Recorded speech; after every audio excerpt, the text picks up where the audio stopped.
twins who were different. Look at these two boys. They are twin brothers, but they are very different from each other, aren't they? Do you know their names?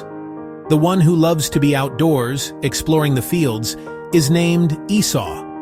And the boy who stays near the tents, taking care of the soft, woolly sheep, is Jacob.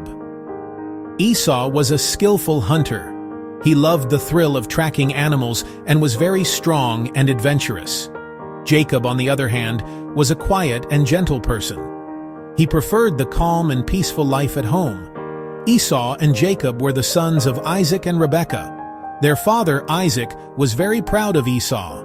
Because Isaac was getting old, he especially enjoyed the tasty food that Esau would hunt and prepare for him.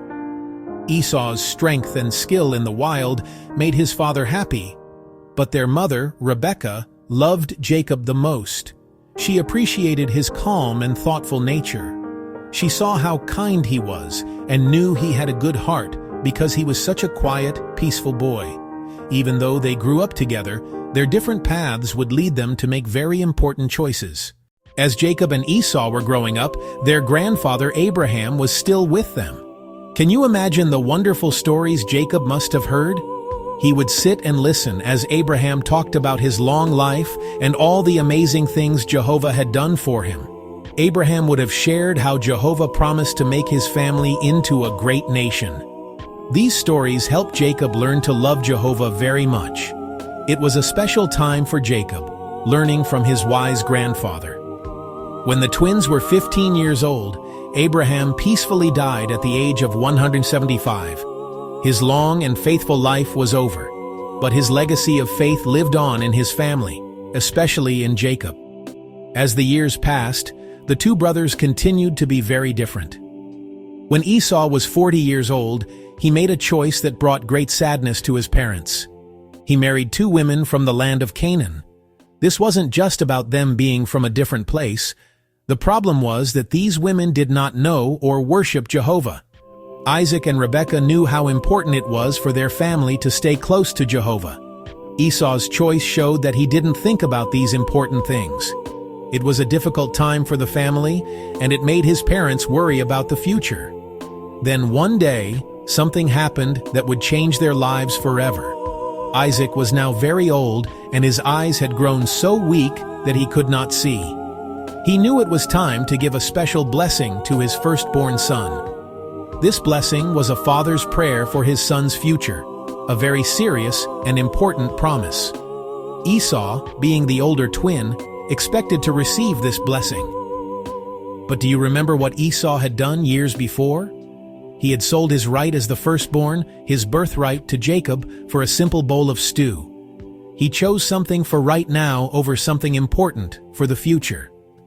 Also, God himself had said before the boys were even born that the older would serve the younger, meaning Jacob would receive the blessing. And that is what happened. Following his mother's instructions, Jacob went to his father, and Isaac gave the special blessing to him. When Esau found out that Jacob had received the blessing, he became furious. He didn't blame himself for selling his birthright. Instead, he directed all his anger at his brother. He was so consumed by his anger that he started saying he was going to kill Jacob as soon as their father died. When Rebekah heard Esau's terrible threat, her heart filled with fear. She had to protect her son. She quickly went to her husband Isaac and said, "I am so worried. It would be just terrible if Jacob also marries one of these women from Canaan." She used this concern to create a plan that would send Jacob far away, keeping him safe from his angry brother. Isaac knew it was time for his son Jacob to find a wife, and he wanted to make sure Jacob chose wisely. He called Jacob to his side and gave him some very important advice. He explained that it was best not to marry a woman from their current land of Canaan because their ways were different. Instead, Isaac gave him a special mission. He said, "Go to the house of your grandfather Bethuel in Haran. There you will find your uncle Laban. Marry one of his daughters." Jacob listened carefully to his father's words and understood their importance. He didn't argue or complain, even though the journey would be very long and difficult.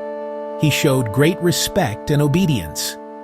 Without delay, Jacob packed what he needed and set off on the long road to Haran, trusting in his father's guidance and looking forward to meeting the family he had never known.